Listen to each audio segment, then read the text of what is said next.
ang mga nasa pamunuan. Kaya, bago tayo manalangin, siguraduhin natin ang ating dasal ay pakikinggan ng Diyos. Kung hindi, baliwala ang dasal kapag hindi pinakinggan ng Diyos. Naalala ko ang sabi ng Isaiah 59 verse 1 and verse 2, my hands, God said, my hands are not short that I cannot reach you. My ears are not heavy nor closed that I could not hear you. But your iniquities and sins are the reasons why my face is hidden from you and I cannot answer your prayers. Listen carefully, please, beloved believers of God.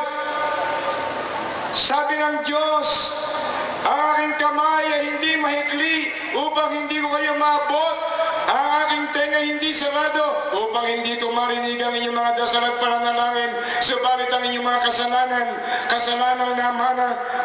kasalanang nagawa, ang inyong kasalanan ang dahilan kung bakit nakatago ang aking mukha sa inyo. Hindi ko maring sagutin ang inyong dasal at pananalangin.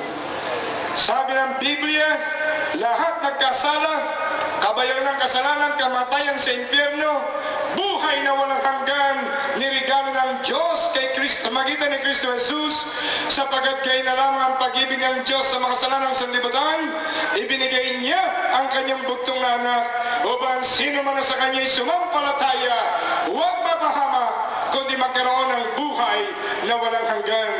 Kapag tinanggap natin si Jesus, humingi tayo ng tawad sa ating mga kasalanan na mana kay Adan at kay Eva, na mana sa mga ninuno at magulang at nagawa mula pa pagkabata hanggang kasalukuyan, siya'y tapat at banal na magpapatawad, lilinisin ang ating kasalanan sa dugo ni Jesus, mawawala ang hadlang. Mawawala ang hadlang sa ating gagawing pananalangin sa ating minamahal na Pangulong Noynoy Aquino. Taas natin lahat ang ating kamay sa Diyos patungo sa langit. Sabihin natin, Panginoong Jesus, ako'y nananampalataya sa iyo. Namatay ka sa krus ng Kalbaryo dahil sa aking kasalanan.